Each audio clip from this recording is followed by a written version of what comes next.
آج میرا آپ سے سوال یہ کہ کیا آپ کو معلوم ہے کہ وہ کون کون سے کام ہیں، وہ کون کون سے طریقے ہیں، کون کون سے انداز ہیں جن کے ذریعے آپ جلد اللہ تعالیٰ کے قریب ہو سکتے ہیں، یا جو آپ کو اللہ تعالیٰ کے قریب کرنے والے ہیں؟ کیونکہ آپ سے ایک بات میں نے کہی تھی اور اس کو آپ ایک کی پوائنٹ بنا لیجئے کہ ہمیں سالوں کا نہیں، مہینوں کا نہیں، ہفتوں کا نہیں، گھنٹوں کا نہیں، لمحوں کا استعمال جاننا ہے. ٹھیک ہے نا؟ یہ ایک کی اسٹیٹمنٹ ہے ٹائم مینجمنٹ میں. ہمیں لمحوں کو استعمال کرنے کا سلیقہ سیکھنا ہے. اور پھر میں نے ایک اور بات کہی تھی آپ کو کہ صرف استعمال نہیں بلکہ بہترین استعمال سیکھنا ہے. اور بہترین استعمال کے لیے ہمیں پھر بہترین کام آنے چاہیے، معلوم ہونے چاہیے کہ بہترین کام کون سے ہیں. تو یہاں چند ایک مثالیں آپ کو دوں گی کہ وہ کون لوگ تھے جنہوں نے اللہ کا قرب پانے کے لیے اپنی زندگیاں بہترین طریقے پر آرگنائز کر لیں، جس سے وہ اپنے وقت سے بھرپور فائدہ اٹھا کے گئے. ایک بزرگ کہتے ہیں اگر ایک دن میں اپنے کسی ذکر میں کوئی کمی کر دوں تو پھر ممکن نہیں کہ اگلے دن اس کمی کو پورا کر سکوں، کیونکہ اس دن کا نام اعمال اس چیز کے بغیر چلا گیا، خالی. اس بات کو سمجھنے کے لیے آپ یوں کر سکتے ہیں کہ ہمارا ہر دن ایک خالی صفحہ ہے ہماری ڈائری کا جو روزانہ ہمیں ملتا ہے. گویا ہر روز صبح سب کو ایک خالی پیپر مل جاتا ہے شام تک کے لیے یا اگلی صبح تک کے لیے، جو اس کے اعمال نامے کا کاغذ ہے. ہر روز کی طرح مثلاً آج بھی آپ کو آپ کے اعمال نامے کا کاغذ ملا ہوا ہے، جس پر صبح سے لے کر رات تک کے آپ کے سارے کام ریکارڈ ہوتے ہیں. کیا کیا آپ نے سب لکھا جاتا ہے. وَكُلُّ كَبِيرٍ وَصَغِيرٍ مُسْتَطَرٍ، ہر چھوٹی بڑی بات لکھی چلی جا رہی ہے. ٹھیک، لمحہ لمحہ اس میں شو ہو رہا ہے کہ آپ نے کہاں گزارا، چاہے مختلف رنگوں سے یا مختلف ڈیزائنوں سے. یا اس صفحے کو آپ اپنا دن سمجھ لیجئے ایک، یا اس سے آپ اپنے آپ کو کمپیئر کر لیجئے. یہ صفحہ ہے ایک، اس میں مختلف رنگ لگے ہوئے ہیں، مختلف لکیریں ہیں، مختلف رنگ ہیں. کہیں ایک رنگ ہے، کہیں دوسرا ہے، کہیں تیسرا ہے، کہیں پورا ہے، کہیں آدھا ہے، کہیں کٹا ہوا ہے، کہیں ایک طرف کو جھکا ہوا. آپ سمجھیے کہ یہی آپ کے سارے دن کے کام ہیں.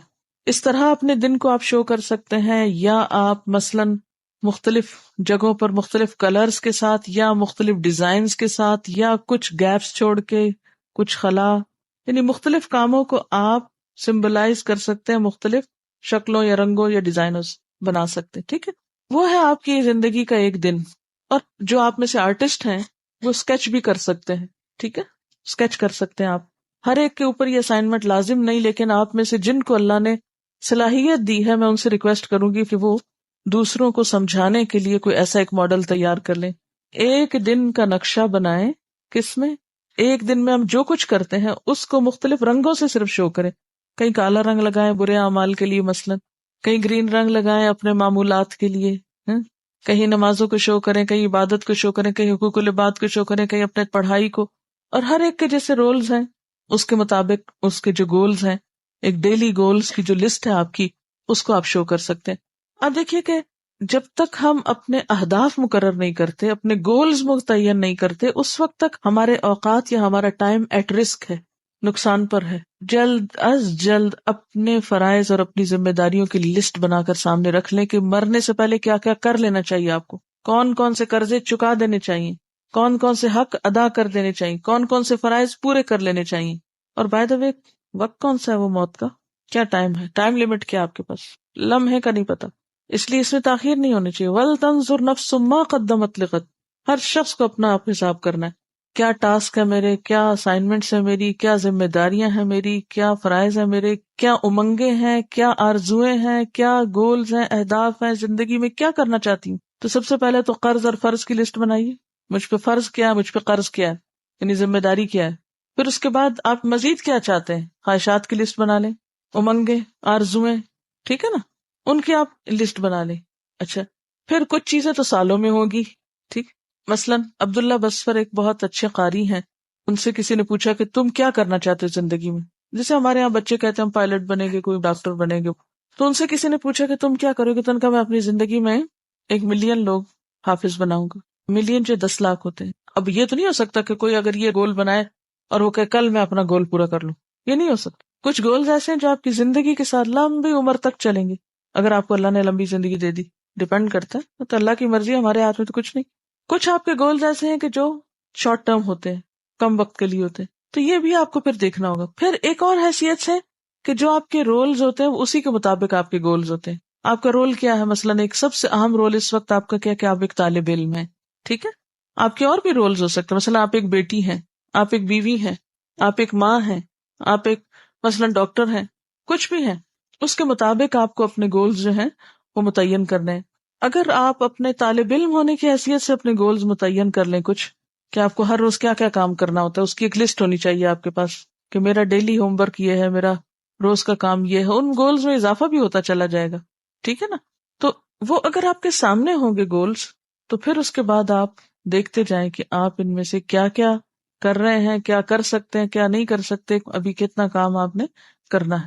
تو ان گولز کو بھی آپ اپنے اس کلر کے ساتھ شو کر سکتے ہیں، ٹھیک ہے نا، مختلف کلرز کے ساتھ کہ یہ آپ کے ہائی امنگیں ہیں اور امیدیں ہیں جو آپ. اچھا، پھر آپ کے کچھ معمولات ہوتے ہیں دن کے، جیسے صبح شام کے آپ ذکر کرتے ہیں، نماز کے بعد کا ذکر کرتے ہیں، وغیرہ وغیرہ جو آپ کو کرنے چاہیے. اب کیا ہے، آج کے دن آپ نے مثلا صبح شام کی دعائیں کوئی نہیں پڑھی فار ایگزامپل، یا فجر کی نماز کے بعد کے اذکار نہیں پڑھے، وہ کیا ہوا، خالی خانہ چھٹ گیا. اب کل کے دن آپ کہیں اچھا میں کل پڑھ لوں گی نا، کیا ہوا آج نہیں پڑھی تھی، وہ آج یہ ہو گیا تھا، وہ ہو گیا تھا، یہ تھا وہ تھا، کوئی اس پہ الزام لگایا، کوئی اس کو بلیم کیا، کوئی کسی پہ ذمہ داری ڈالی اور کام کوئی نہ کیا. اب یہ جو آج کی آپ کی شیٹ ملی تھی نا، زندگی کا آج کا کاغذ آپ کا ملا تھا، اس میں تو رہ گیا خالی. اب یہ بزرگ یہی کہتے ہیں کہ جو میرا ایک دن کا عمل رہ گیا میں کل اس کو پورا کر ہی نہیں سکتا. پچھلے دن کی کاغذ تو واپس چلا گیا آ کے. جو آج آپ کو کاغذ ملا ہے کیا کل یہی ملے گا کہ جو خانے رنگ بھرنے رہ گئے تو ذرا آج بھر لیں بیٹھ کے؟ یہ تو نہیں ہو سکتا نا. اس لیے جو آج کرنا ہے نا وہ آج ہی کرنا ہے آپ کو. تو جو اہم ترین عادت اللہ کے قریب ہونے کی ہے وہ کیا ہے؟ کچھ چیزوں کو جو آپ نے اپنے گول سیٹ کیے ہوئے، جو اپنی عادات ہیں، ٹھیک ہے بہت زیادہ نہ بے شک سیٹ کریں، اتنے ہی کریں جو آپ کر سکتے ہیں، ان کو آپ نے پورا کرنا ہے. سستی، کمی، کوتاہی، کاہلی، غفلت سے ان کو بھولنا نہیں، چھوڑنا نہیں. اور ہو جائے غفلت تو اتنا ہی وقت محض ایکسکیوزز کرنے میں نہیں گزار دینا، کیونکہ بہت سے لوگ نمبر 1 سستی سے کام نہیں کرتے، پھر نمبر 2 غیر حقیقی وجوہات بتاتے رہتے ہیں جو سچی کوئی نہیں ہوتی. اپنے کو بھی دھوکہ دیتے ہیں، اوروں کو بھی دیتے ہیں. وما یخدعون الا انفسهم وما یشعرون. جب تک اپنے ساتھ ہم سچے نہیں ہوں گے اس وقت تک ہم اپنے دشمن ہیں. خود اپنے ساتھ سچے، اپنا بھلا سوچے، کسی پہ احسان نہ کریں. ایک بچی میرے پاس آئی تو کہنے لگی میں نے کسی نے لیکچر دیا تو میں نے سنا کہ جو اولاد اچھے کام کرے تو وہ اپنے والدین کے لیے صدقہ جاریہ بنتی ہے، تو پھر مجھے کیا فائدہ ہوگا؟ اگر میرے کاموں کا فائدہ میرے ماں باپ کو ہی ہونا ہے تو میرا کیا فائدہ؟ میں نہیں کرتی. تو ہو سکتا ہے آپ بھی یہی سوچ رہے ہو، ہم کیوں اچھے بنے اگر ہمارے ماں باپ کو فائدہ ہونا ہے ہم سے. وَمَنْ جَاهَدَ فَإِنَّمَا يُجَاهِدُ لِنَفْسِهِ. سب سے پہلا فائدہ آپ کو خود ہوتا ہے، باقی کسی کو بعد میں ہوتا ہے. ایک کتاب ہے مقدمہ ابن خلدون، اس میں ہارون الرشید کے بارے میں آتا ہے کہ جب اس نے اپنے بیٹے الامین کو اس کے استاد کے سپرد کیا تو استاد کو ایک ریکویسٹ کی کہ اقرئہ القرآن، اس کو قرآن کی قرات سکھاؤ، قرآن پڑھنا سکھاؤ. وعرفہ الاخبار، تاریخ کی معرفت دو، اخبار کہتے ہیں تاریخ کو. وروّہ الاشعار، اور اس کو اشعار کی تعلیم دو یا اشعار سے مانوس کرو. وعلمہ السنن، سنت کی تعلیم دو، سنتیں سکھاؤ، یعنی زندگی میں عام روزمرہ زندگی میں کون سا کام کیسے کرنا چاہیے نبی صلی اللہ علیہ وسلم کی پیروی کرتے ہوئے. وبصرہ بمواقع الکلام، وبصرہ بمواقع الکلام. بصرہ کا مطلب ہے بصیرت دو اس کو، سجھاؤ اس کو. مواقع موقع کی جمع ہے، کلام کا معنی کیا ہے؟ کلام، یعنی بات کے جو موقع ہے، موقع محل کی مناسبت سے بات کرنا سجھاؤ یا سکھاؤ کہ کس موقع پر کیا بات کرنی چاہیے اور کس انداز میں کرنی چاہیے، کہ یہ بچہ کس وقت میں کیا کہا کرے. وَامْنَعْهُ مِنَ الضِّحْكِ إِلَّا فِي أَوْقَاتِهِ، اور اس کو ہنسنے سے روک کر رکھنا مگر اس کے موقع پر یا موقع کی مناسبت سے یا اس کے اصل وقت میں. إِلَّا فِي أَوْقَاتِهِ، مگر ہنسی کے وقت. کیوں؟ بے موقع کی ہنسی کیا ہوتی؟ بے موقع کون ہنستا ہے؟ مجنون. جو مجنون ہوتے ہیں، پاگل لوگ جنہیں آپ کہتے ہیں، ان بیچاروں کو نہیں پتا ہوتا کہ کہاں ہنسنا ہے کہاں رونا ہے، تو ہر موقع بے موقع وہ ہنس دیتے ہیں بعض اوقات۔ تو بعض لوگ بھی بالکل مجنونانہ حرکتیں کرتے ہیں، سنجیدہ مجلس میں ہنسنا شروع کر دیتے ہیں، بعض اوقات نماز پڑھتے ہوئے ہنسنے لگتے ہیں۔ عموماً آپ نے بچوں کو دیکھا ہوگا کہ نماز میں کھڑے ہوتے ہیں اور ساتھ ہی ہنسنا شروع کر دیتے، ایک ہنستا ہے اور سارے بچے اگر کٹھے نماز پڑھے سب ہنسنا شروع کر دیتے۔ اب ان کو آپ کیا کہہ کے معاف کر دیتے ہیں؟ بچے ہیں، لیکن بڑوں کو تو نہیں معاف کیا جا سکتا نا۔ اور اگر کوئی ایسی حرکتیں کرتا ہے کا مطلب ہے کہ اس کے اندر ادب نہیں، اخلاق نہیں، تمیز نہیں، اس کی تربیت ہی نہیں ہوئی، ٹھیک ہے۔ یعنی ہنسنا منع نہیں ہے، لیکن اس وقت ہنسنا جب ہنسنے کا موقع نہ ہو، یا بے موقع ہنسنا، وہ درست نہیں ہے۔ اسی طرح بے موقع کی بات حماقت ہے۔ مثلا موضوع کوئی چل رہا ہے، بات کوئی ہو رہی ہے، اور ایک شخص اٹھ کے بالکل ارریلیونٹ بات کرتا ہے، غیر موضوع، غیر مناسب، غیر متعلق، جس کو آپ کہیں گے، کیا کہیں گے آپ اس کو؟ کہ اس کا دماغ درست ہے؟ بات کس کی ہو رہی ہے اور یہ اس میں کیا کہہ رہا ہے؟ ایسا شخص کون ہوتا ہے؟ غیر حاضر دماغ، ناسمجھی کی علامتیں ہیں نا یہ۔ تو یہ سمجھداری پیدا کرنی ہوتی ہے، یہ تربیت سے آتی ہے، اور اس کے لیے یا تو ماں باپ تربیت کرتے ہیں یا پھر استادوں کا فرض ہے کہ وہ تربیت کریں اپنے طالب علموں کی، اپنے شاگردوں کی۔ لیکن والدین کو تو وقت ہی نہیں ہے، جن کے پاس کھانے کو نہیں، ان کے پاس یہ عذر ہے کہ ہم کیا کریں، بچوں کے لیے اگر کمائے نہیں تو ان کو بھوکا مارے۔ جن کے پاس زیادہ ہے وہ زیادہ کی وجہ سے اتنے مشغول ہیں کہ ان کو اپنے انٹرٹینمنٹ اور اپنے مصروفیات سے وقت نہیں، لہذا نسلوں پہ نسلیں بگاڑ کا شکار ہیں۔ اور پھر اسکولوں کا مقصد تعلیم دینا تو رہ گیا ہے، تربیت شاید ان کی ذمہ داری میں سے نہیں۔ تو ایسے میں قرآن پڑھنے پڑھانے والے اگر اس گیپ کو فل کریں اور اس فریضے کو ادا کریں تو تبھی اسلام کا کوئی عملی نمونہ سامنے آئے گا، ورنہ اگر ہم بھی بے سوچی سمجھی باتیں اور بغیر موقع کے کام کرتے رہے تو ہماری زندگی بھی ضائع ہونے کا امکان ہے، ٹھیک ہے نا۔ وقت کے صحیح استعمال میں ایک تو یہی اہم ترین بات ہے کہ جس کام کے لیے جو وقت مقرر کیا گیا ہو اس کام کو اس وقت کے اندر کرنا، اور اس کی تربیت اور ٹریننگ ہمیں اللہ سبحانہ وتعالیٰ نے دی ہے نمازوں کے ذریعے۔ اور ہمارے سہل پسند نفسوں پر سب سے بھاری کیا ہے؟ نماز۔ اور نماز نہ پڑھنے والے، خیر ان کے لیے تو پھر اوقات کی پابندی کوئی اہمیت ہی نہیں رکھتی، لیکن عموماً یہ دیکھا گیا ہے کہ جو نماز پڑھنے والے بھی ہیں وہ بھی ایک بہت بڑی مشکل کا شکار ہیں، اور وہ کیا ہے؟ افضل وقت یا وقت کے اندر نماز پڑھنا۔ عموماً اس کا اہتمام نہیں ہوتا، اور یہ کس کی صفت بتائی گئی؟ سستی کے مارے نماز پڑھنا، اور نماز میں اللہ کو یاد نہ کرنا، ادھر ادھر کی باتیں سوچتے رہنا، منافقین کی۔ ان المنافقین یخادعون اللہ وہو خادعہم، بے شک منافق اللہ کو دھوکہ دیتے ہیں۔ یہ جو ٹال مٹول والی عادت ہے نا، یہ بھی ایک طرح سے چیٹنگ ہی ہے۔ وہو خادعہم، اور وہ ان کو دھوکہ دینے والا ہے۔ وَإِذَا قَامُوا إِلَى الصَّلَاةِ قَامُوا كُسَالَىٰ، اور جب وہ نماز کے لیے کھڑے ہوتے ہیں تو سستی کے مارے کھڑے ہوتے ہیں۔ یُرَاؤُونَ النَّاسَ، لوگوں کو دکھاوا کرتے ہیں، کام کرنے کا مقصد کچھ اور ہوتا ہے، دکھاتے کچھ اور ہے۔ وَلَا يَذْكُرُونَ اللَّهَ إِلَّا قَلِيلًا، اور اللہ کو بہت تھوڑا یاد کرتے ہیں۔ اس کا کیا تعلق ہے؟ نماز میں سستی سے کھڑے ہوتے ہیں، یعنی اللہ کو بہت کم یاد کرنے کا کیا تعلق ہے نماز میں سستی کرنے کے ساتھ؟ بات یہ ہے کہ جب وہ آتے ہی سستی کے ساتھ ہیں، پڑھتے ہی لیٹ ہیں، تو پھر اللہ کو کہاں یاد رکھیں گے؟ اس نماز میں اللہ تعالیٰ کو انسان اسی وقت یاد رکھ سکتا ہے جب انسان ٹائم پر نماز پڑھے، وقت لے کر پڑھے۔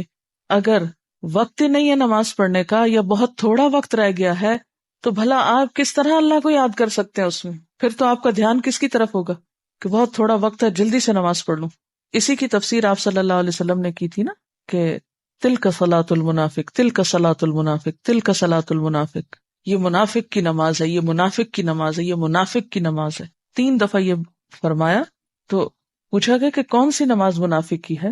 فرمایا کہ وہ شخص جو سورج کے پیلا پڑنے کا انتظار کرتا رہتا ہے، اچھا ابھی تو وقت ہے، ابھی کافی ٹائم ہے، پڑھ لیتا ہوں نا، حتیٰ کہ جب غروب ہونے کے قریب ہوتا ہے وہ تو نماز کے لیے اٹھتا ہے اور 2-4 ٹھونگے مار لیتا ہے، جس طرح مرغا زمین سے دانہ چننے کے لیے ٹھونگے مارتا ہے، اور اس میں وہ اللہ کو کچھ بھی یاد نہیں کرتا۔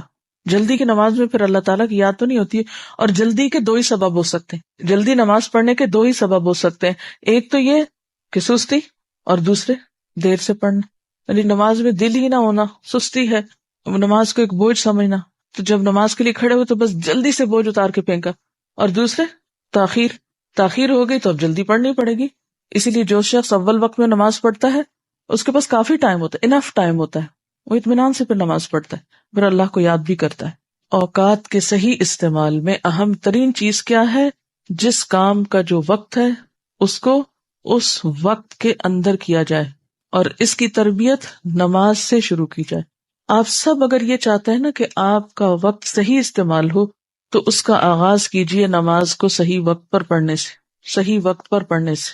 یہ الگ بات ہے کہ طویل نماز پڑھیں تو پھر آخری وقت میں آپ جا پہنچے، جیسے نبی صلی اللہ علیہ وسلم فجر کی نماز اندھیرے میں شروع کرتے تھے اور اتنی لمبی پڑھتے تھے کہ روشنی ہو جاتی تھی، وہ تو ایک الگ بات ہے. اسی طرح اگر آپ ظہر کی نماز پڑھے بغیر یہاں سے چل پڑتے ہیں، مثلاً گھر جاتے ہیں، بالکل تھوڑا سا وقت بچتا ہے، مجھے بتائیے کہ آپ میں سے کتنے لوگ اطمینان سے نماز پڑھ سکتے ہیں؟ نہیں پڑھ سکتے. تو ایٹ لیسٹ آپ فرض تو سکون کے ساتھ پڑھ کے نکلا کریں، سنت گھر جا کے پڑھ لیں، فرض تو پڑھ کے جائیں. اگر فرض نماز بھی، کیونکہ قیامت کے دن سب سے پہلے کس چیز کا حساب ہوگا؟ نماز کا حساب ہوگا. بہت سے لوگ باتوں میں لگے رہتے ہیں، ادھر ادھر وقت ضائع کرتے ہیں، اور پھر جب نماز کا وقت ہوتا ہے تو جلدی جلدی میں نماز پڑھ لیتے ہیں. تو وقت کے صحیح استعمال میں سب سے پہلے فرائض کو صحیح وقت پہ ادا کرنا. اسی طرح آپ دیکھیے روزہ ہے، روزے کے لیے اللہ تعالیٰ نے وقت مقرر کر رکھا ہے، رمضان کا مہینہ مقرر کر دیا. اگر یہ مقرر نہ ہوتا تو ہم میں سے کتنے لوگ تھے جو پابندی کر سکتے سال میں 1 مہینہ مسلسل روزے رکھنے. اسی سے آپ اندازہ لگائیے کہ اوقات کا مقرر کرنا کسی کام کے لیے کس قدر ضروری ہے، اور اس کے لیے آپ کو پری پلاننگ کرنی پڑے گی. یہ پری پلانڈ ہونا چاہیے. اگر آپ پلاننگ نہیں کریں گے کہ کون سا کام کب کرنا ہے تو اوقات ضائع ہوتے رہیں گے. کون سا کام کب کرنا ہے اور کب تک کر لینا ہے، مکمل کر لینا ہے.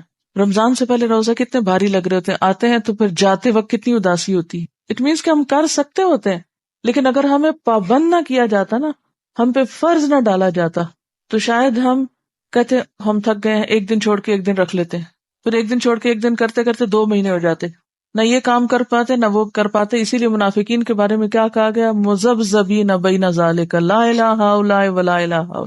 منافقین کی ایک اور کوالٹی کیا بتائی گئی؟ کہ وہ مذبذب، ڈاواں ڈول رہتے ہیں تذبذب میں، نہ ادھر کے نہ ادھر کے.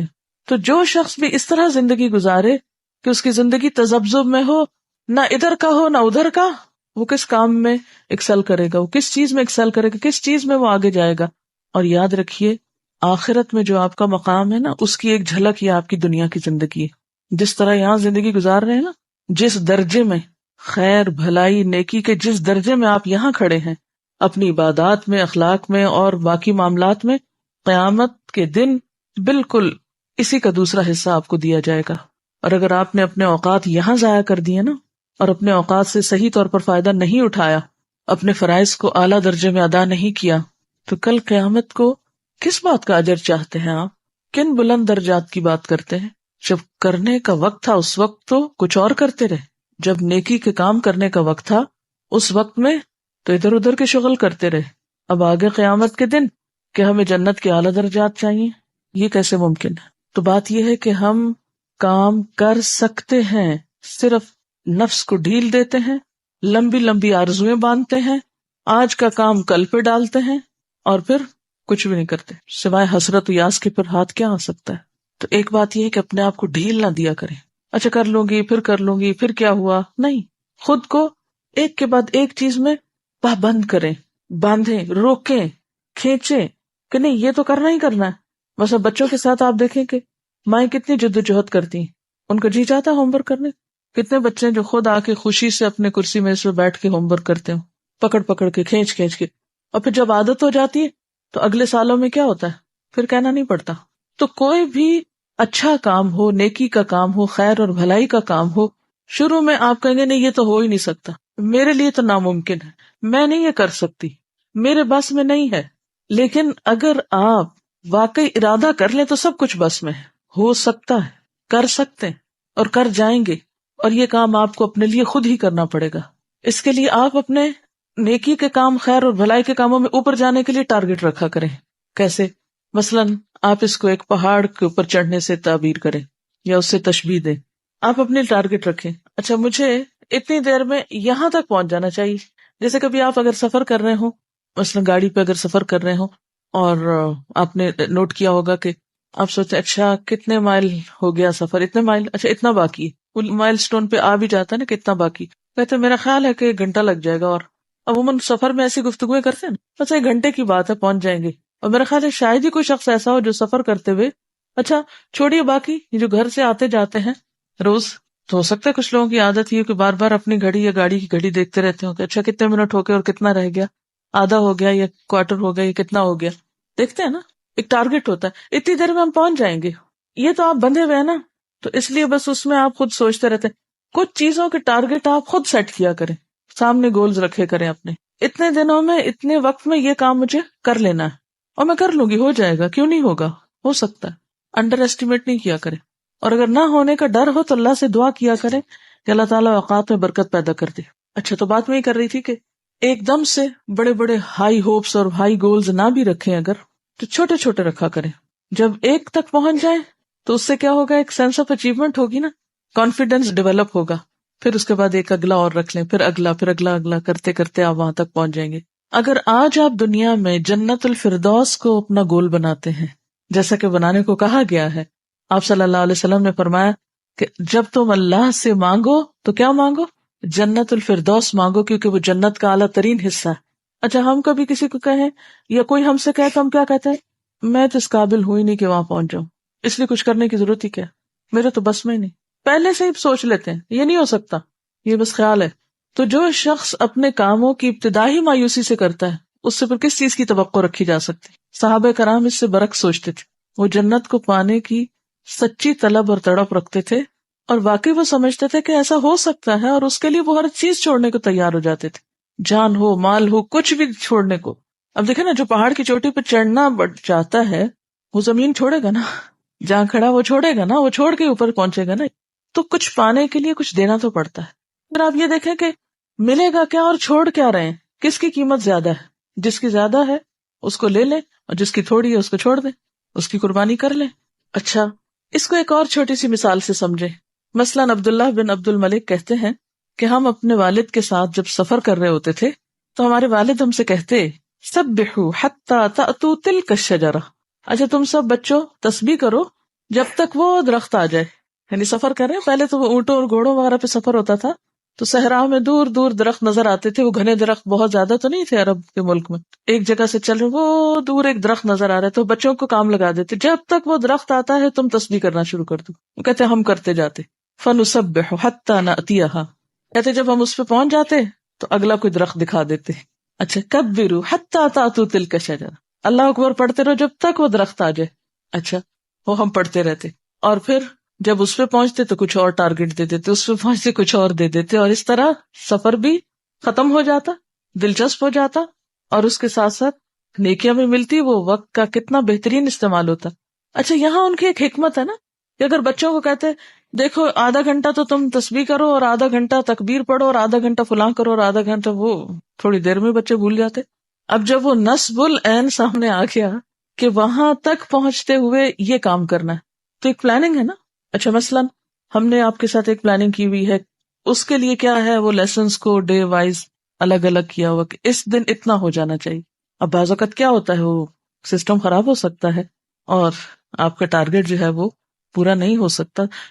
اب یہ تو نہیں ہم کر سکتے کہ اس کو چھوڑ دیں کہ آج کا ٹارگٹ نہیں پورا تو چھوڑ دیتے، نہیں، اس کو اگلے دن زیادہ کام کر کے پورا کر لیں، اور جو ایک ڈیڈ لائن ہے وہاں تک اس کو مکمل کریں۔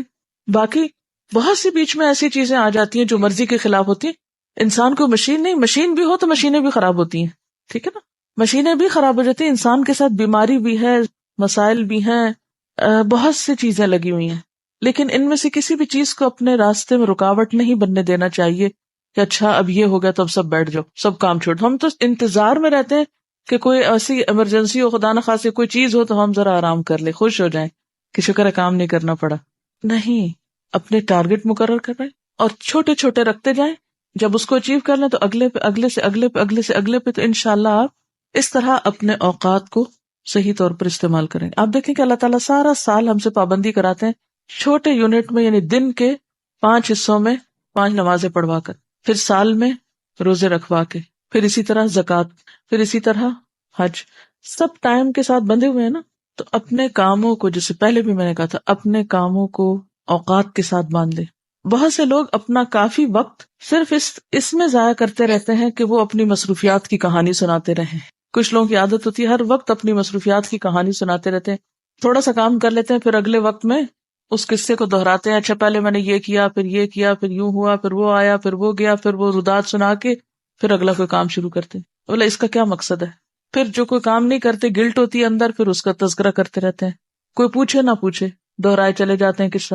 اپنا وقت بھی ضائع کرتے ہیں، دوسرے کو بھی سنا کے بور کرتے ہیں. تو یہ جو زبان کی حفاظت ہے لغویات سے، بیکار گفتگو سے، اس سے خاص طور پر بچنے کی کوشش کریں. اپنی گفتگو کا اگر آپ حساب کرنے لگیں گے نا تو انشاءاللہ تعالیٰ آپ کے وقت کا بہت سا حصہ جو ہے وہ بہت اچھے کاموں میں استعمال ہونے لگے گا. بہت سے لوگ زبان کی حفاظت سے مراد صرف یہ لیتے ہیں کہ جھوٹ نہ بولو، چغلی نہ کرو. وہ تو ہے ہی، وہ تو نہیں کرنی چاہیے، لیکن جو بہت کثرت کلام جو ہے یہ درست نہیں ہے. اللہ تعالیٰ کو جو چیزیں ناپسند ہیں ان میں مال کا ضائع کرنا اور قیل و قال. قیل و قال کیا ہے؟ کہا گیا اور اس نے کہا، وہ یہ کہہ رہا تھا، یہ کہہ رہی تھی، فلاں نے یہ کہا، فلاں کا یہ قول ہے، فلاں نے یہ فرمایا، بس اسی قسم کی باتیں. تو اگر آپ اپنی گفتگو کا حساب انشاءاللہ رکھیں گے کہ زائد ضرورت نہ بولیں، اور اس کے لیے بھی ٹارگٹ رکھیں. جیسے میں نے اگلے مہینے کا رکھا ہوا ہے کہ میں اپنی گفتگو میں مزید کمی کروں گی. یہ چونکہ میرا اپنا ایک ٹارگٹ ہے تو آپ کو ایک راز فاش کر رہی ہوں، اور اس کے لیے خصوصی دعائیں کرنی ہے میں نے کہ یا اللہ میری گفتگو میں صرف وہ بچے جو واقعی ضرورت ہے، اور زائد ضرورت کلام کی عادت مجھ سے چھڑا دے. کلاس میں تو چلے ٹھیک ہے، سکھانے کے لیے بولنا تو ہے، لیکن اپنا حساب خود کرنا چاہیے نا. اور ایک مشکل یہ بھی ہے، مجھے ریسنٹلی اس کا بہت زیادہ احساس ہو رہا ہے کہ کہتے ہیں نا لقمان حکیم سے کسی نے پوچھا تھا حکمت کہاں سے سیکھی، تو اس نے کہا احمقوں سے. تو بعض اوقات انسان دوسروں کی گفتگو سے یہ سیکھتا ہے کہ کس شخص کی گفتگو میں کتنا ایسا فالتو تھا، یعنی جو آپ پہ ایک بوجھ بننے لگتا ہے. تو پھر آپ سب سے پہلے تو اپنے اندر سے وہ نکالیں. تو اس میں یہ ہے کہ جب دوسرے لوگ ایسی گفتگو کرتے ہیں جو آپ پہ بھاری ہوتی ہے، تو پھر سب سے پہلے آپ اس گفتگو کو اپنی کلام سے نکال دیں.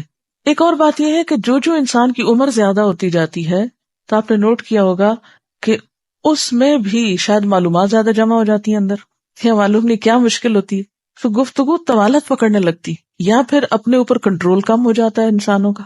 یہ بھی ایک وجہ ہوتی ہے. اس بات سے بہت ڈر لگتا ہے مجھے کہ انسان کا سیلف کنٹرول کم ہو جائے. سارے قوا کمزور ہو جاتے ہیں نا، حافظہ کمزور ہو جاتا ہے. اب جب حافظہ کمزور ہے، ابھی یاد ہی نہیں رہا کیا کہا، پھر وہی بات کر دی، پھر وہی کر دی، وقت تو ضائع ہوا نا. کتنی ضروری ہے یہ بات کہ ہم ان تمام خرافات سے بچنے کے لیے اپنا حساب بھی کرتے رہے، اور خاص طور پر اللہ تعالیٰ سے دعا کریں فالتو بیکار چیزیں زندگی سے نکلے. ترقی یافتہ ممالک میں جو کام کے اوقات ہوتے ہیں اس میں لوگ بالکل نہیں بولتے، یعنی کام کے وقت میں نہیں بولتے. مثلاً ایک کتاب میں نے ایک واقعہ پڑھا تھا کہ ہندوستان کے کچھ لوگوں کا ایک ٹرپ جاپان گیا، تو وہاں انہیں ایک فیکٹری دکھائی گئی، اس میں لوگ کام کر رہے تھے. تو حسب عادت جو ڈیلیگیشن تھا اس نے کام کرنے والوں سے گفتگو شروع کر دی، اچھا یہ آپ کیسے بنا رہے ہیں، یہ کیا ہے، وہ کیا ہے. حالانکہ ان علاقوں میں انتظام ہوتا ہے کہ آپ فیکٹری دیکھیں خاموشی کے ساتھ، اور جو کچھ وہاں ہو رہا ہے اس سب کو ایک اسکرین پر الگ سے ایکسپلین کیا جاتا ہے. وہ ہر ایک سے جا کے آن دا اسپاٹ نہیں آپ پوچھ سکتے. تو صاحب لکھتے ہیں جو اس میں شریک تھے کہ کسی نے کسی بات کا جواب نہیں دیا. ان لوگوں نے اس طرح ظاہر کیا گویا یہ بات ان سے کی نہیں جا رہی، کسی اور سے بات ہو رہی ہے.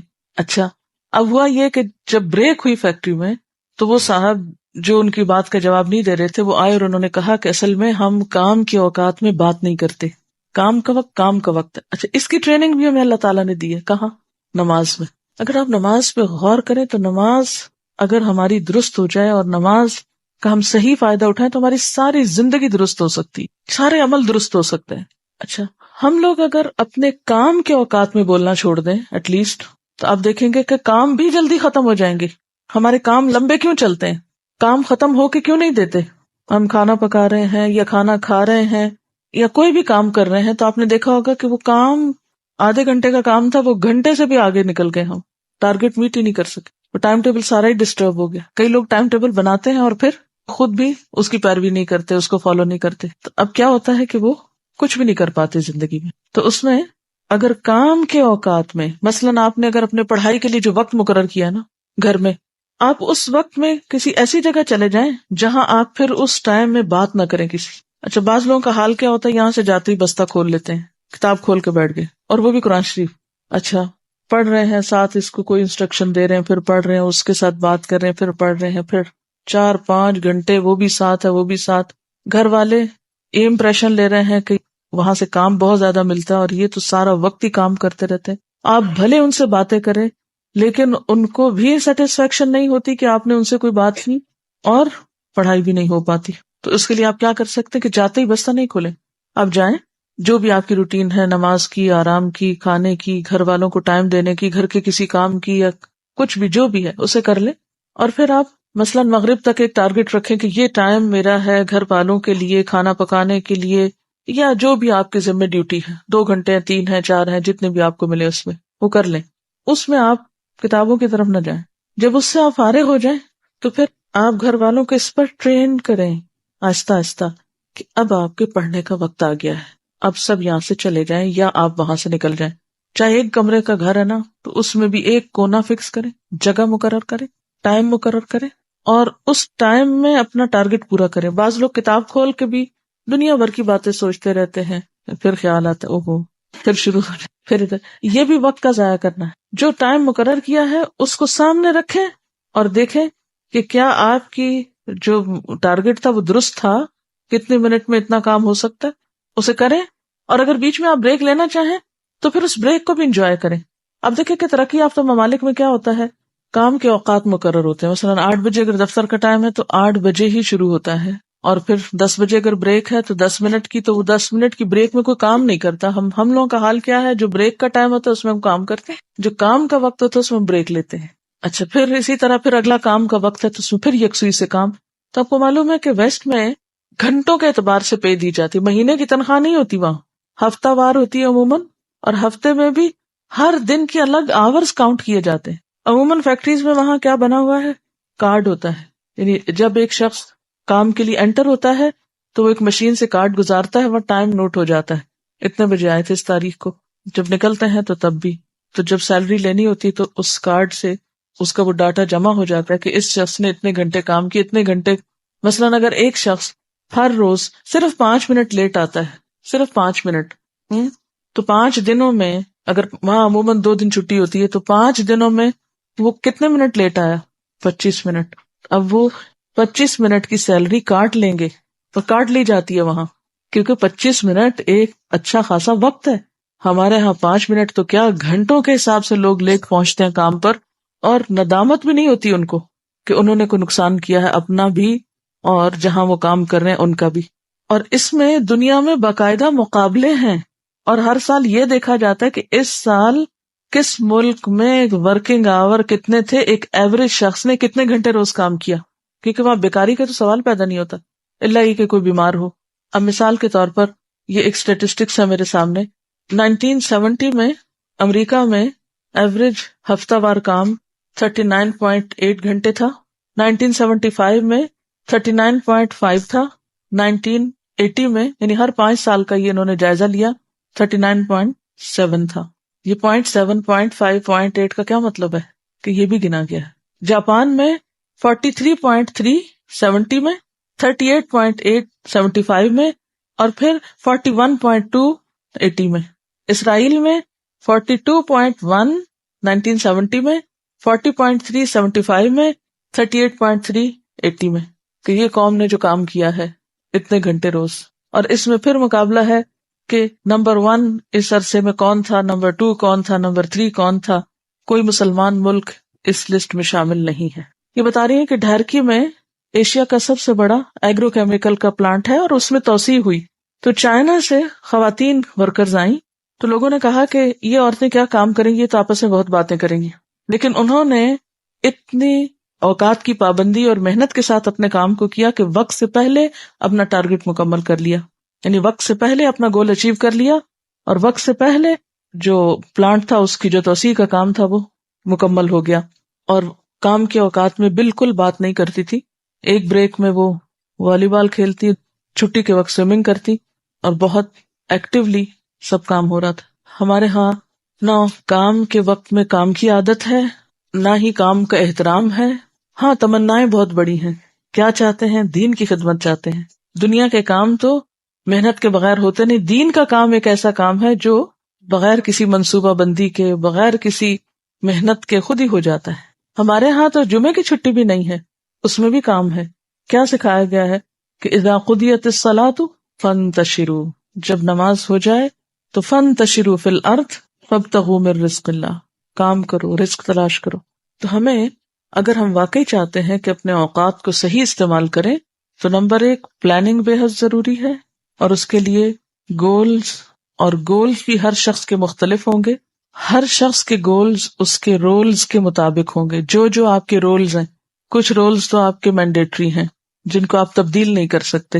مثلاً ایک ماں ہے، گول تبدیل نہیں کر سکتی. اسی طرح مثلاً آپ طالب علم ہیں تو آپ کا یہ رول تبدیل ہو جائے گا کچھ عرصے کے بعد. تو اب آپ اپنی زندگی میں یہ دیکھیے کہ آپ کے اوپر کیا کیا ذمہ داریاں ہیں، آپ کی اس وقت کی موجودہ حیثیتیں کیا ہیں. مثلاً آپ ایک بیوی ہیں، مثلاً آپ ایک بیٹی ہیں، مثلاً آپ ایک طالب علم ہیں، مثلاً بہن ہیں. اپنے مختلف رولز کو دیکھ لیجیے امپورٹنٹ ہے. اب مثلاً اگر آپ ایک بیوی ہیں تو ظاہر ہے آپ کے شوہر کے حقوق ہیں آپ پر. علم کا حاصل کرنا آپ کے شوہر کے حقوق کی قیمت پہ نہیں ہو سکتا. اسی طرح اگر آپ ایک بیٹی ہیں تو والدین کی مدد کرنا یا ان کا ساتھ دینا آپ کی ذمہ داریوں میں سے. تو پہلا کام تو یہ کیجئے کہ ایک جو آپ کا رول ہے اس کے مطابق آپ کا گول کیا ہے، آپ کی ذمہ داریاں کیا ہیں. پھر اگلی بات یہ ہے کہ کون سا کام آپ نے کب کرنا ہے، کون سا کام کب کرنا ہے آپ کو. اب بعض لوگ ایک بوجھ سر پہ سوار رکھتے ہیں، اور ہمارے بچے ہیں نا، کیا کریں، کوئی وقت نہیں ملتا، سارا دن بچوں کو رونا روتے رہیں گے، کیا کریں، شوہر ہی نہیں مانتے، ان کی بڑی ذمہ داری مجھ، سارا دن شوہر کی بات، بہانہ ایک بنا لیا. تو یہ جو بہانے بنانے کی عادت ہے یہ زندگی سے نکال دیجیے. اگر آپ جس وقت میں جو کرنا چاہیے اس کے پابند ہو جائیں تو شکایت بھی نہیں رہے گی، پھر شوہر کو شکایت نہیں ہوگی، پھر بچوں کو شکایت نہیں ہوگی، پھر آپ کی ٹیچر کو آپ سے شکایت نہیں ہوگی، کیونکہ آپ نے اپنے پڑھنے کے وقت میں کیا کیا، پڑھا اور پڑھ کر آئے. اچھا، کلاس میں آپ کی ذمہ داری کیا ہے، توجہ سے سننا، لکھنا، اور جو کہا گیا انسٹرکشنز دی گئی ان کو فالو کرنا. اگر آپ اس وقت میں کچھ اور کر رہے ہوں تو کیا ہوگا، استاد کو شکایت ہوگی اور یہ وقت کا ضیاع بھی ہوگا. آپ پھر یہاں بیٹھے کس لیے، آپ کچھ اور کریں جا کے. احمد بن عطا سے پوچھا گیا کہ طلب العلم فریضۃ علی کل مسلم کا معنی کیا ہے، کس چیز کا علم حاصل کرنا فرض ہے، کون سا علم حاصل کرنا فریضہ کے درجے میں ہے. ٹھیک ہے نا، علوم تو بہت سے ہیں نا، لیکن ہر علم کا سیکھنا تو فرض نہیں ہے نا. تو انہوں نے کہا علم الحال و علم الوقت و علم السر فمن جہل وقتہ وما علیہ فقد جہل العلم الذی امر به. علم الحال، حال کا علم. حال کا علم کا مطلب یہ ہے کہ جو آپ کا حال ہے، یہ حالت ہے، جو آپ کا سٹیٹس ہے، یہ اپنا حال، جیسے ابھی رول کیا ہے نا، یعنی آپ کے رولز کے مطابق ایک آپ کا جو رول ہے اس کے بارے میں آپ کو علم ہونا چاہیے. مثلاً آپ کے رولز میں سب سے پہلا رول کیا ہے کہ آپ اللہ کے بندے ہیں. بندگی میں آپ کو کیا کیا کرنا ہے، تو فرائض آ گئے نا اس میں، نماز. اور پھر اسی طرح آپ کے حال میں ایک یہ ہے کہ آپ ایک بیوی ہے، بہن ہے، ہمسائی ہے. مثلاً جو آپ کی حالت ہے اس میں والدین کے حقوق پتہ ہونے چاہیے، شوہر کے حقوق پتہ ہونے چاہیے، بچوں کے حقوق پتہ ہونے چاہیے، وغیرہ وغیرہ. تو یہ حال کا علم ہے نا، یہ جو بھی آپ کا حال ہے، حالت ہے، اسٹیٹس ہے یا وقت ہے. ٹھیک ہے. دوسرا ہے علم الوقت. علم الوقت فریضہ ہے، ٹائم مینجمنٹ کا سیکھنا فرائض میں سے ہے کہ کس وقت میں مجھے کیا کرنا ہے، بچپن میں کیا کرنا ہے، جوانی میں کیا کرنا ہے، بڑھاپے میں کیا کرنا ہے. ہمارا حال کیا ہے، جو بس وقت آتا ہے گزار دیتے ہیں، پہلے سے نہیں پتا کہ ہمیں کیا کرنا ہے، نہ اپنے لیے پتا ہے نہ بچوں کے لیے پتا ہے. پھر اسی طرح عبادات کا وقت کیا ہے، تعلیم کے اوقات کیا ہونے چاہیے. اور انہوں نے بہت اہم بات کی تھی کہ فمن جہل وقتہ، جو وقت کے علم سے، یعنی وقت کے بارے میں جاہل ہے اور اس بات سے جاہل اللہ علم ہے کہ وما علیہ، کہ کس وقت میں اس کی ذمہ داری کیا ہے، کس وقت میں کس چیز کا ٹائم ہے، فقط جہل العلم، ایسے شخص کا علم سے کوئی تعلق نہیں، وہ علم سے بھی ناشنا ہے. کتنی بڑی بات ہے یہ. طلب العلم فریضۃ علی کل مسلم. تو یہ کون سا فریضہ ہے؟ دو چیزیں مینلی ہو گئی. ایک تو یہ ہے کہ اپنی ذمہ داریاں پہچانیں، اپنے رولز کو ڈٹرمن کریں، اور ہر رول کے تحت آپ کے اوپر کیا کیا ذمہ داری، اور پھر ہر ذمہ داری کو ادا کرنے کا وقت کیا ہے. اور اس کے بعد ہر چیز کی ایک حد ہے، لمٹ ہے، کہ مثلاً نماز خشوع سے پڑھنی ہے، لیکن یہ نہیں کہ آپ اتنی لمبی کر دیں کہ آپ کے کھانے کا وقت نکل جائے. اب آپ کا اس وقت رول کیا؟ مثلاً اگر میرے بچے چھوٹے ہیں، دودھ پیتے بچے ہیں، تو میری نمازیں وہ نہیں ہو سکتی ہیں نا جو شادی سے پہلے جتنی لمبی ہو سکتی ہیں. شادی کے بعد یہ بچوں کے ساتھ اتنی لمبی نماز نہیں ہو سکتی. بچہ اگر رو رہا ہے، چیخ رہا ہے، چلا رہا ہے تو میری نماز آٹومیٹکلی چھوٹی ہو جائے گی. اب مثلا میں تدریس کا کام کر رہی ہوں یا ساتھ اور تھوڑا بہت، تو ان اوقات میں عمر کے مختلف حصوں کے ساتھ مختلف اوقات رہے ہیں. مثلا جب میں طالب علم تھی اس وقت بھی میں سکھاتی تھی، لیکن اس وقت جیسے ہفتے میں ایک دفعہ. جب شروع میں سکھانا شروع کیا تبھی علم اتنا پختہ نہیں تھا، اس وقت تھوڑا تھوڑا پڑھایا، بہت کم سکھایا، 2 آیتیں 3 آیتیں. پھر اس کے بعد جب باقاعدہ استاد بنی تو اس میں تھوڑا اور اس کو انکریز کیا. پھر شادی ہوگی، پھر بچے تھے، پھر ہفتے میں 1-2 دفعہ درس دیتی رہی. پھر اس کے بعد تھوڑے بچے اور بڑے ہوئے اور وقت ملا، اس کو اور انکریز کر لیا. یعنی ساری ذمہ داریاں سامنے رکھ کے صرف پرسنٹیج طے کر لیں کہ کس وقت آپ کا کون سا رول زیادہ اہم ہے اور اس کے لیے آپ کو کتنا وقت چاہیے، اور کب آپ کی عمر کے کون سے حصے میں کون سی ذمہ داریاں نسبتاً کم ہو گئیں اور اب کس اور چیز کو آپ کا زیادہ وقت چاہیے. تو کام سارے اگر آپ کو پتا ہوں، جیسے پہلے میں مثال دی تھی نا کہ سارے کاموں کو ایک رنگ دے دیجئے زندگی میں، تو وہ پرسنٹیج کم زیادہ ہوتی رہے گی. مثلا جب میں طالب علم تھی تو یہ 8 گھنٹے جو اب میرے کام میں گزرتے ہیں وہ 8 گھنٹے صرف پڑھنے میں گزرتے تھے. اس وقت پڑھانے میں 8 گھنٹے نہیں گزرتے تھے، یا اور مینجمنٹ کے کاموں میں 8 گھنٹے نہیں گزرتے تھے. اسی طرح جب بچے چھوٹے تھے تو اس وقت اوقات اور طرح کے تھے، بڑے ہوئے تو اور طرح کے ہوئے، کچھ اور بڑے ہوئے تو کچھ اور اوقات میں تبدیلی ہو گئی. تو یہ آپ لوگ جب تک اپنے حال کو نہیں جانیں گے کہ آپ کا اس وقت حال کیا ہے، آپ کے اوپر کس کس طرف سے پریشر ہے، آپ کے اوپر کون کون سے کام ہیں، ان سب کو لکھ لیجیے. جو کام آپ کو بادر کرتے ہیں، جو لوگ آپ کو پریشان کرتے ہیں، یہ کرو یہ کرو، سب لکھ لیں. تو ایک اس طرح کی ایکویشن سی بنا لیں، کام اکول ٹو وقت. اس کام کے لیے اتنا وقت درکار ہے مجھے، اور اس وقت کو اسی کام کے لیے استعمال کرنا ہے. اس میں اگر کوئی ناروا پریشر ڈالے تو اس پریشر کا مقابلہ کرنا ہے پھر. اور اگر آپ تنکوں کی طرح ہلکے ہو کے ہر چیز پہ بہتے چلے گئے تو پھر تو آپ کچھ بھی نہیں کر سکیں، پھر کہیں ٹھہریں گے آپ. اور یہ جو انسان کے اندر ایک کیفیت آتی ہے نا کہ ڈٹرمینیشن کی اور پختگی کی، اللہ کی مدد سے آتی، صبر کے ساتھ آتی. جلد بازی کو زندگی سے نکال دیں تو پھر آتی. چھوٹی چھوٹی باتوں پر پریشان ہو جانا، چھوٹی چھوٹی باتوں پہ بڑے بڑے فیصلے کر لینا، چھوٹی چھوٹی باتوں پہ، جیسے کل بھی شاید بات کی تھی جذباتیت کی، تو آپ کو جذباتیت زندگی سے نکالنی ہوگی. لوگوں کی باتوں کی پرواہ چھوڑ دیں، کیونکہ جب ہم لوگوں کی باتوں کی پرواہ کرنے لگتے ہیں تو ہم چاہتے ہیں ایک دن میں لوگ پلٹ جائیں. نہیں پلٹ سکتے، چھوڑ دیں، آپ ان کو پلٹ جائیں گے جب انہوں نے پلٹنا ہوگا. میرے ساتھ ریسنٹلی 1-2 واقعات ہوئے. کچھ عرصہ پہلے بہت شدت سے میری مخالفت ہو رہی تھی، بہت زیادہ. اب بھی خیر کم نہیں یا ختم نہیں ہوئی، لیکن بہت زیادہ شدید قسم کی. وہ وقت تھا کہ جس میں اگر میں اس رو میں بہہ جاتی تو شاید میں کام نہ کر پاتی، لیکن میں نے ان سب چیزوں کو ایک طرف رکھا کہ ان کا میری زندگی سے کوئی تعلق نہیں. اگر لوگوں کو میرے بارے میں غلط فہمی ہے یا مس انڈرسٹینڈنگ ہے اور میں اپنی جگہ سچی ہوں، تو ایک وقت آئے گا کہ لوگوں کو خود ہی سمجھ آ جائے گی. اور اگر میں اس میں اپنا کام چھوڑ کے اور لوگوں کی باتوں کا جواب دینے بیٹھ جاؤں گی تو جو کر رہی ہوں اس میں رکاوٹ آ جائے گی. اور یہ سب تو شیطان کا شر ہے ہی، اس لیے کہ میں جو کر رہی ہوں وہ چھوڑ دوں. تو مجھے وہ نہیں چھوڑنا جو میں کر رہی ہوں. اب کل رات ہی کسی بزرگ کا فون تھا، انہوں نے بہت دفعہ ہمارے آفس میں کال کر کے تو نمبر لیا میرا پرسنل کہ آپ ان سے ضروری بات کرنی ہے. اور بات کیا تھی، ایک طرح سے روندھی ہوئی آواز میں معافی مانگ رہے تھے کہ بیٹی مجھے آپ کے بارے میں پتا نہیں تھا کہ آپ کیا کر رہی ہیں، آپ کون ہیں. لا علمی میں نے آپ کے خلاف بہت باتیں کی ہیں اور بہت برا بھلا کہا ہے آپ کو. اب میں آپ کی کیسٹ سن رہا ہوں، مجھے پتا چلا ہے کہ آپ کیا ہیں اور کیا کر رہی ہیں، تو میں آپ سے بہت معافی چاہتا ہوں. اب وہ عمر میں بھی بڑے اور بزرگ بھی. تو مجھے نعوذ باللہ ایک لمحے کے لیے بھی خیال نہیں آیا کہ اچھا، بلکہ الٹا ان کے لیے دل سے دعا ہی نکلی کہ اللہ تعالیٰ نے اتنی سمجھ دی ہے کہ اپنے سے چھوٹے کسی انسان سے وہ اس طرح کی معذرت کر لے. ہمیں سے کتنے لوگ ہیں یہ جو یہ کر سکتے ہیں کہ کسی کے ساتھ برا کیا اور پھر جا کے کہیں آپ مجھے معاف کر دیں، میں نے آپ کے ساتھ یہ کیا ہے. ہمارے اندر وہ ظرف ہی نہیں ہے. تو اس وقت میں اللہ کا ہی شکر ادا کر رہی تھی اور میں سوچ رہی تھی کہ یہ ایک سائن ہے، سمبل ہے کہ اگر آپ ایک چیز کو حق اور سچ سمجھ کر اس پہ جمے ہو تو مخالفت تو ضرور ہوگی، اور اگر ہوگی تو پھر اللہ ٹیسٹ کرے گا، امتحان لے گا کہ تم پھر بھی جمے رہتے ہو یا پھر ہل جاتے ہو یا چھوڑ دیتے ہو اپنا کام. تو جو آندھی طوفان کے وقت کام چھوڑ کے بیٹھ جائے پھر کیسے آگے چل سکتا ہے. آپ کرتے جائیں، لوگوں کی مس انڈرسٹینڈنگ، لوگوں کی غلط فہمیاں، لوگوں کی باتیں کوئی حیثیت نہیں رکھتی. آپ مجھے بتائیے قیامت کے دن لوگوں کی باتیں ہم کو بچائیں گی؟ لوگوں کی باتیں ہمارے پلے میں اگر وہ غلط ہی کر رہے ہیں اور برا ہی کر رہے ہیں تو وہ بھی ہمارے حسنات میں پڑیں گی. قیامت کے دن ہمارے نیکیوں میں اضافہ ہو جائے گا، اور ہم اپنی طرف سے برا نہیں کر رہے اور ہم کسی کو برا بھلا نہیں کہہ رہے. اس کے باوجود لوگ بغیر جانے ایک بات سنی سنائی پہ چل رہے ہیں تو چلتے جائیں. کیا فرق پڑتا ہے، ہم لوگوں کے تو کچھ کر نہیں رہے. تو آپ جب تک اپنے آپ کو اللہ کے لیے خالص نہیں کریں گے نا تو نیکی کے کام میں ٹھہر نہیں سکتے، کیونکہ آپ کر لوگوں کے لیے رہے ہیں. جس دن لوگوں کی تعریف نہیں ملی تو آپ لازماً بیٹھ جائیں گے. جو لوگ صرف تعریفوں کے بلبوتے پہ کام کرتے ہیں وہ زیادہ دیر نہیں چل سکتے. اللہ تعالیٰ کو سب سے زیادہ جو دعا پسند ہے وہ عافیت کی دعا ہے کہ اللہ میں آزمائشوں سے بچا کے رکھ. لیکن پھر یہ اللہ ہی اس راز کو جانتا ہے کہ کس کو کہاں کس چیز میں آزمانا ہے. اور یہ یاد رکھیے کہ کسی کی آزمائش چھوٹی ہوتی کسی کی بڑی ہوتی، لیکن ہوتی ہر ایک کی ہے.